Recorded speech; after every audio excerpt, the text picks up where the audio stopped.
Dalam nama Bapa dan Putra dan Roh Kudus. Amin. Ya Tuhanku, ya Allahku, aku sungguh percaya bahwa Engkau hadir di sini, bahwa Engkau melihatku, bahwa Engkau mendengarkan aku. Aku menyembah Dikau dengan hormat.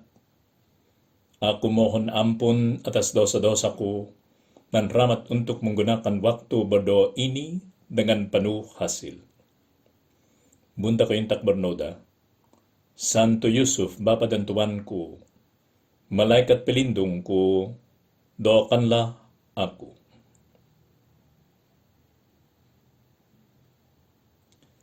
Setelah kerajaan Romawi itu runtuh, maka kerajaannya terbagi-bagi menjadi 4 daerah. Dan 4 daerah itu berperang satu sama lain. Tapi akhirnya, setelah mereka berperang, satu antara mereka menjadi raja seluruhnya. Namanya itu Konstantino.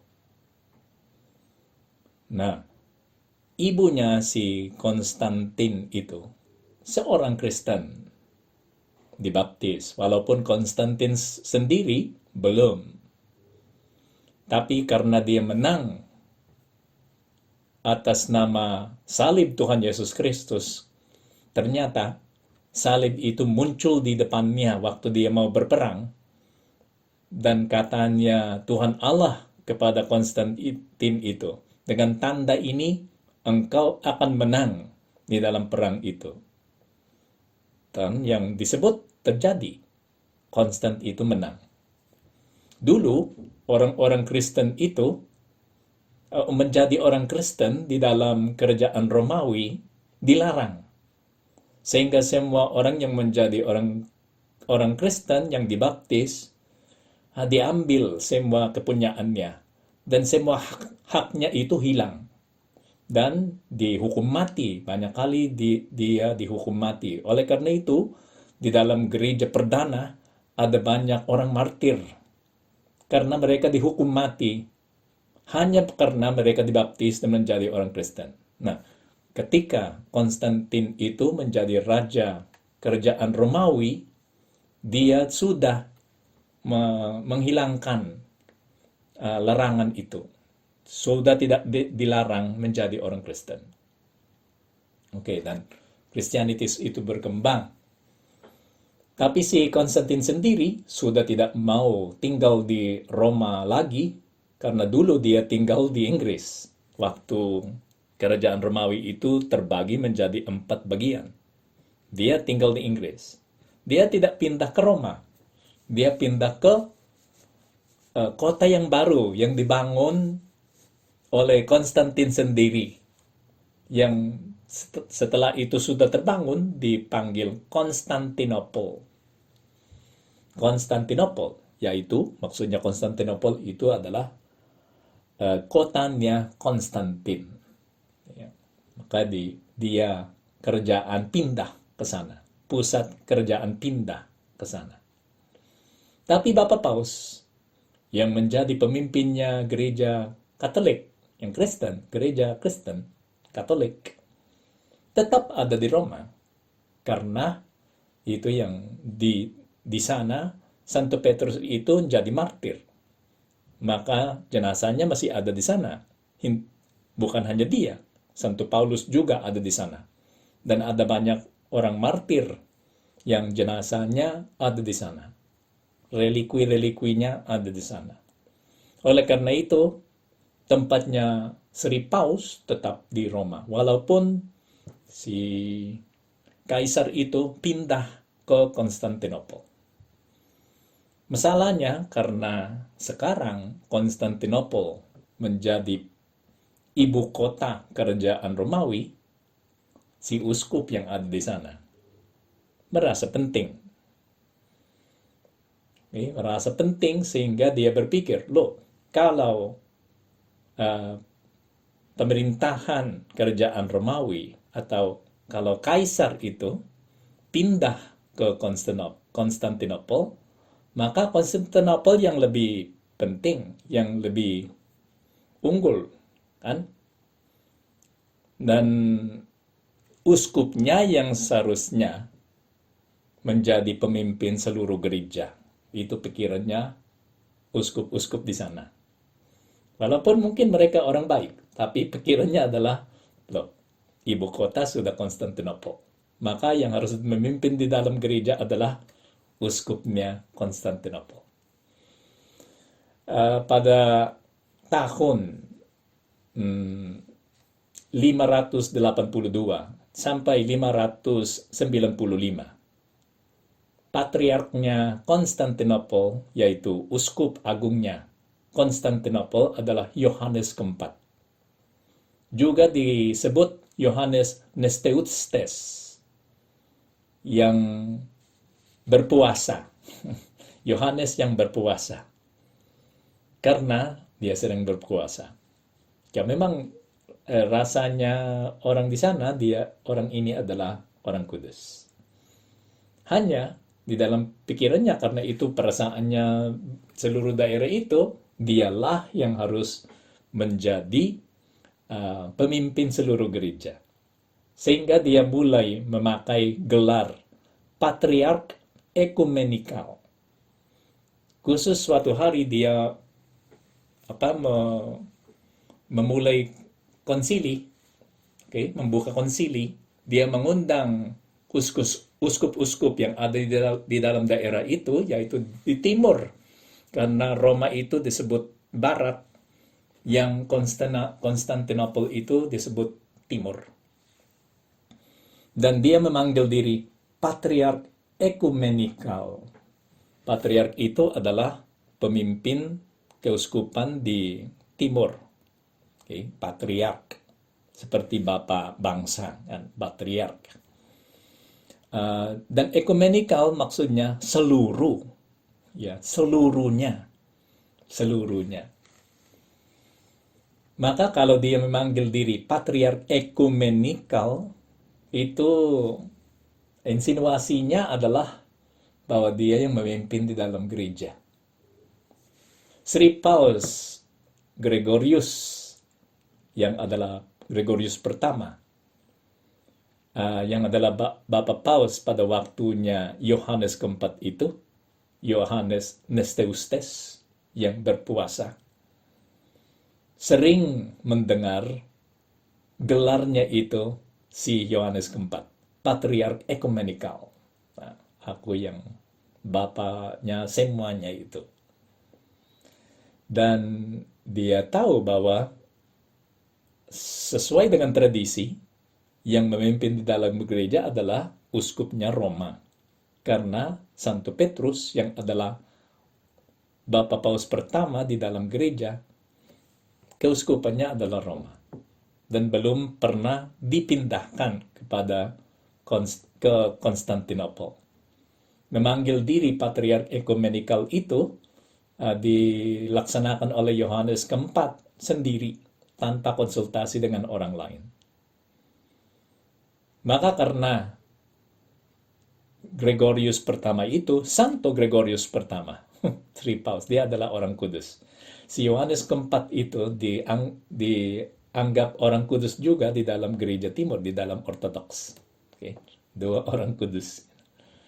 Maka si Sri Paus, Santo Gregorius pertama, karena dia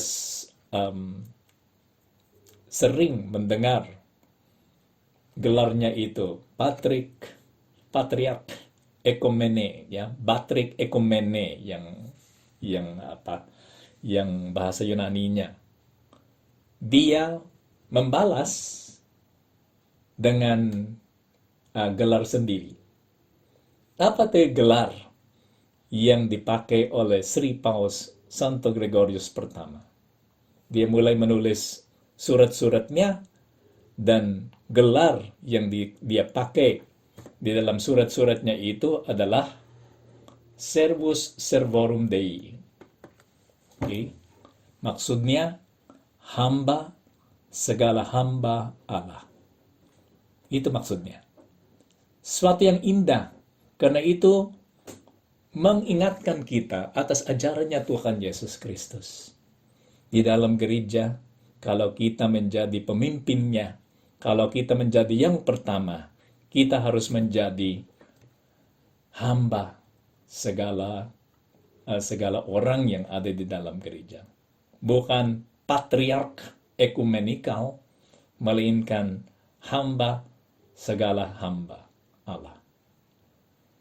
Itu kita bisa baca di dalam Injil menurut Santo Matius bab 20. Tetapi Yesus memanggil mereka, memanggil semua rasulnya, lalu berkata kepada mereka, kamu tahu bahwa pemerintah-pemerintah bangsa-bangsa memerintah rakyatnya dengan tangan besi, dan pembesar-pembesar menjalankan kuasanya dengan keras atas mereka.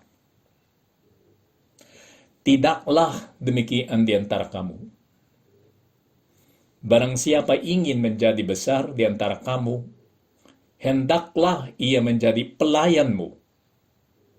Dan barang siapa ingin menjadi terkemuka di antara kamu, hendaklah ia menjadi hambamu. Sama seperti anak manusia datang bukan untuk dilayani, melainkan untuk melayani, dan untuk memberikan nyawanya menjadi tebusan bagi banyak orang. Itu yang kita harus melaksanakan. Katanya Tuhan Yesus Kristus kepada murid-muridnya, khusus kepada para rasul, yang 12 rasul itu. Tidak demikian di antara kamu. Barang siapa ingin menjadi besar antara kamu, hendaklah ia menjadi pelayanmu. Dan barang siapa ingin menjadi terkemuka di antara kamu, hendaklah ia menjadi hambamu. Tuhan, bantulah kami untuk melihat kepentingannya itu, kerendahan hati. Karena kerendahan hati itu yang membuat kami besar di depan matamu, menjadi orang penting, menjadi orang berharga di hadapan matamu ya Tuhan. Oleh karena itu, gelar yang dipakai oleh Sri Paus Santo Gregorius pertama adalah hamba segala hamba Allah. Servus servorum Dei. Saya kira sampai sekarang itu yang dipakai oleh Bapak Paus. Setiap kali dia menulis sesuatu untuk seluruh dunia, dia menulis Sri Paus ini Servus servorum Dei. Hamba segala hamba Allah. Marilah kita belajar dari ajarannya Tuhan Yesus Kristus ini. Karena supaya kita bisa menjadi layak memimpin atau membantu orang lain, kita harus rendah hati. Banyak kali kita tergoda dengan pengetahuan kita yang kita anggap tinggi dan kemampuan kita yang sangat tinggi juga. Kita berpikir bahwa aku lebih pintar dari orang lain. Aku bisa melaksanakan lebih banyak hal daripada orang lain, ya. Aku tahu bagaimana kerja keras, yang lain itu tidak tahu sama sekali kerja keras seperti saya. Kerjaku itu sangat dihargai oleh banyak orang. Nah, bagaimana itu bisa menjadi pemimpin di dalam gereja? Walaupun di komunitas aja kan, pemimpin di dalam gereja, di dalam hierarkinya memang Bapak Paus, Uskup, Romo, Diakon. Tapi di dalam kelompok-kelompok kecil itu, antara orang-orang Kristen, karena kita saling membantu, benar, kadang kita merasa ada satu yang memimpin, atau ada satu yang mau memimpin. Ya, meninggikan diri antara yang lain. Dan kalau ada orang yang seperti itu, yang mau melayani, harus ingat yang disebut oleh Tuhan Yesus Kristus. Yang mau memimpin harus rendah hatinya. Menurut Plato, yang layak meraja sebuah kerajaan adalah seorang filsuf. Katanya. Ya, saya mengajar di Fakultas Filsafat Wijaya Mandala.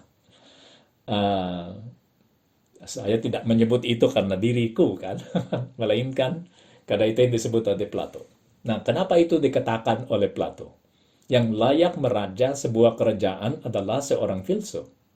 Karena menurut dia, seorang filsuf masih ingat di dalam pikirannya ide-ide abadi yang dia pernah melihat di surga. Maka di dalam teori filsafatnya itu Plato, semua orang punya memori, ingatan atas ide-ide abadi yang dia lihat. Semua jiwa itu melihat ide-ide abadi yang ada di surga. Karena jiwanya dari surga turun masuk di dalam badan di dalam dunia ini. Oke, itu menurut Plato, menurut orang-orang Yunani. Kalau itu orang Kristen, kita tercipta waktu kita ya menjadi manusia di dalam rahim ibu, kan? Tercipta. Tapi bagi Plato, jiwa itu sudah ada di surga sebelumnya dan diturunkan, dimasukkan di dalam badan waktu dia lahir. Oke? Tapi jiwa itu, menurut Plato, sudah melihat ide-ide abadi. Nah, antara jiwa-jiwa yang ada di dalam dunia ini yang ada di dalam badan, beberapa orang mampu mengingat yang dia pernah lihat di dalam surga. Dan orang-orang itu adalah orang filsuf. Tahu bagaimana memakai pikirannya, sehingga menemukan ingatan itu, memori itu yang ada di dalam jiwanya. Ide-ide abadi menggambarkan kepada kita apa bentuk sempurnanya semua yang ada di dalam dunia ini. Yang ada di dalam dunia ini hanya kopi dari yang sempurna yang ada di atas. Maka yang tahu yang sempurna, dia yang tahu kuncinya semua itu. Dia yang paling bijaksana sehingga dia tahu bagaimana memakai semua yang ada di dalam dunia ini. Karena dia ngerti esensinya. Bagi Plato, seorang filsuflah yang bisa menunjukkan jalan menuju ke kesempurnaan dan kebahagiaan abadi itu yang kita mencita-citakan. Kan? Itu menurut Plato. Tapi status yang sungguh sempurna dan benar adalah surga yang dijelaskan kepada kita oleh siapa? Oleh Tuhan Yesus Kristus. Itu yang benar, bukan yang ide-ide abadi yang disebut oleh Plato. Yang benar adalah surga yang diceritakan kepada kita oleh Tuhan Yesus Kristus. Tidak ada seorang pun yang pernah mengenal Bapa, katanya Tuhan Yesus Kristus. Kecuali putranya, yaitu Tuhan Yesus Kristus sendiri. Dan Sang Putra Allah itu yang pernah datang ke bumi untuk menceritakan kepada kita semua yang ada di surga itu. Maka semua yang bisa memahami ajarannya Yesus Kristus, sebagaimana seorang filsuf ingat ide-ide abadi, orang Kristen yang memahami ajarannya Yesus Kristus adalah bagaikan filsuf yang disebut oleh Plato. Filsuf yang pernah melihat dan memahami hal-hal itu yang surgawi. Di dalam Kristianitas, siapakah yang bisa sampai memahami dan mengingat semua hal-hal surgawi? Memang Tuhan Yesus Kristus bisa memahami dan mengingat semuanya karena dia adalah Tuhan. Tapi siapakah lagi yang bisa memahami dan mengingat semua hal-hal surgawi itu? Seorang filsuf? Bukan. Seorang yang rendah hati, seperti anak kecil yang hatinya masih bersih dari noda dosa, dan di mana belum ada kekeliruan di dalam hatinya, tidak ada kekeliruan, dan di dalam pikirannya tidak ada kegelapan. Seorang yang rendah hati seperti anak kecil. Kenapa kita tahu itu? Karena justru ada di dalam bacaan untuk hari Minggu besok. Pada waktu itu berkatalah Yesus, "Aku bersyukur kepadamu Bapa, Tuhan langit dan bumi. Karena semuanya itu Engkau sembunyikan bagi orang bijak dan orang pandai. tetapi engkau nyatakan kepada orang kecil. Ya Bapa, itulah yang berkenan kepadamu.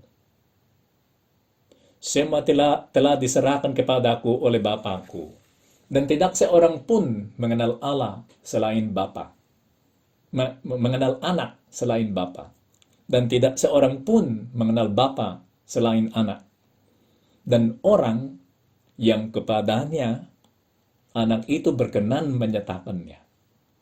Dan siapakah orang itu? Orang yang rendah hati. Aku bersyukur kepadamu Bapa Tuhan langit dan bumi, karena semuanya itu engkau sembunyikan bagi orang bijak dan orang pandai, yang sombong, yang merasa sudah sempurna orangnya. Tetapi engkau nyatakan kepada orang kecil. Kerendahan hati. Semoga kita bisa belajar menjadi rendah hati, karena itu tidak gampang. Ya pernah saya berbicara dengan orang, dan katanya, Romo, baru saya menyadari diri bahwa aku sombong, orang sombong. Dan saya mengatakan kepada dia, oh ya, profisiat, selamat. Karena menyadari diri bahwa kita sombong itu susah. Khusus kalau kita sudah sombong.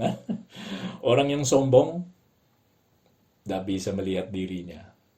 Nilainya selalu tinggi, sehingga dia tak pernah menilai diri rendah. Maka bagaimana orang itu yang selalu menilai diri secara tinggi bisa menjadi rendah hati? Kerendahan hati itu yang membawa kita sampai menyerahkan diri kepada orang yang dipercayai, atau orang yang dicintai, atau orang yang dipercayai dan dicintai. Yaitu kita menyerahkan diri kepada orang-orang itu yang dipercayai dan yang dicintai, dan yang dipercayai dan dicintai. Begitulah seharusnya sikap kita terhadap Allah, sikap kita terhadap Kristus. Tuhan, bantulah kami supaya sikap kami seperti itu. Karena memang kami harus membuka pikiran kami atas hal-hal yang surgawi. Dan dengan mengenal apa yang surgawi, semua yang terjadi di dalam dunia ini, yang kriteria kita berubah sesuai dengan kita tahu tentang surga, kan? Maka prioritasnya berubah juga, kan? Kalau kita tahu apa yang ada di surga, kalau kita tahu apa yang surgawi, sehingga prioritas hal-hal duniawi ini berubah, tidak menjadi terlalu penting, dan tidak mengkhawatirkan. Itu yang kita perlu pada zaman ini, di dalam pandemi ini. Kita tidak khawatir kalau kita tahu apa itu nilai-nilai yang ada di surga, yang surgawi. Dan apa yang membantu kita untuk mengerti hal-hal surgawi itu? Kerendahan hati. Kalau karena kerendahan hati itu membantu kita untuk menyerahkan diri kepada Kristus. Katanya Santa Teresia dari Avila, Santa Teresia dari Yesus, cabutkanlah hatimu dari segala sesuatu lebih dahulu, baru mencari Tuhan. Jauhkanlah hatimu dari segala sesuatu yang duniawi, lebih dahulu, baru mencari Tuhan. Itu yang harus. Langkah pertama adalah menjauhkan diri dari yang duniawi. Cabutkanlah hatimu dari segala sesuatu lebih dahulu, baru mencari Tuhan. Demikian katanya Santa Teresia, kamu pasti akan menemukan Dia. Karena hati yang terlalu terikat dengan dunia ini tidak akan melihat Tuhan Allah. Dunia ini akan mengikat matanya. Penglihatannya itu terikat, terbelenggu di dalam dunia ini. Bukan maksudnya bahwa kita tidak diizinkan untuk mencari hal-hal duniawi, karena kita manusia dengan badan, kita perlu itu. Tapi kriterianya berubah. perspektifnya berubah waktu kita tear your heart away from everything else. Cabutkanlah hatimu dari segala sesuatu lebih dahulu, baru mencari Tuhan. Demikian kamu pasti akan menemukan Dia, katanya Teresia dari Avila. Santo Jose Maria Escrivá mengatakan juga ada 3 ide yang dia menyampaikan tentang 3 atau 4 tentang kerendahan hati. Yang pertama katanya, kesombongan itu mati 24 jam setelah kita mati. Begitulah susahnya melarikan diri dari kesombongan. Kesombongan itu sangat lengket. Ya. Maka kita harus berhati-hati. Banyak kali kita sudah sombong, kita belum sadar bahwa kita sombong. Kesombongan itu mati 24 jam setelah kita mati. Maka kita harus selalu berjuang untuk menjauhkan diri dari kesombongan. Karena memang katanya bisnis yang paling menguntungkan, ide keduanya, adalah bisnis di mana kita membeli diri sesuai dengan harga yang ditentukan oleh orang lain. Oke, kita dinilai oleh orang lain, dan kalau itu menjadi harga penjualan, itu rendah. Oke, pembelian sebetulnya. Oke, kita harus membeli diri sesuai dengan harga nilai dari orang lain. Nah, kemudian setelah kita membeli diri sesuai dengan harga yang ditentukan oleh orang lain, kita menjual diri sesuai dengan harga yang kita pikir layak bagi kita. Oke, penilaian sendiri. Oke, dibeli dari penilaian orang lain, dijual sesuai dengan penilaian diri yang sangat tinggi. Dan katanya Santo Jose Maria, itu bisnis yang paling menguntungkan, profitnya yang tertinggi. Karena perbedaan antara penilaiannya orang lain dan penilaian diri kita, wah, sangat berbeda. Jauh tinggi yang nilai yang kita kasih kepada kita sendiri daripada nilai yang dikasih oleh orang lain. Itu disebabkan oleh kesombongan. Kita kurang rendah hati. Sehingga kita tidak bisa menilai diri lebih dekat penilaiannya orang lain. Benar? Kita harus mengakui bahwa ada banyak hal yang belum sempurna di dalam diri kita. Oke, itu ide kedua dari Santo Jose Maria. Yang pertama, kesombongan itu mati 24 jam setelah kita mati. Kedua, bisnis yang paling menguntungkan adalah bisnis di mana kita membeli diri kita pada harga yang ditentukan oleh orang lain, dan kemudian menjual diri pada harga yang kita pikir layak bagi kita. Yang ketiga, engkau belum rendah hati ketika engkau merendahkan diri. Merendahkan diri, tindakan sendiri. Engkau sungguh sudah mulai menjadi rendah hati kalau engkau direndahkan oleh orang lain dan engkau menanggungnya atas nama Kristus. Oke, kerendahan hati itu bukan soal merendahkan diri, itu gampang dan kita tidak sakit hati atas tindakan itu merendahkan diri. Tapi kalau kita direndahkan oleh orang lain, itu dirasakan di dalam hati kita. Kalau kita direndahkan oleh orang lain. Tapi rasa itu yang membuat kita rendah hati. Membuat kita sadar atas kerendahan kita, benar.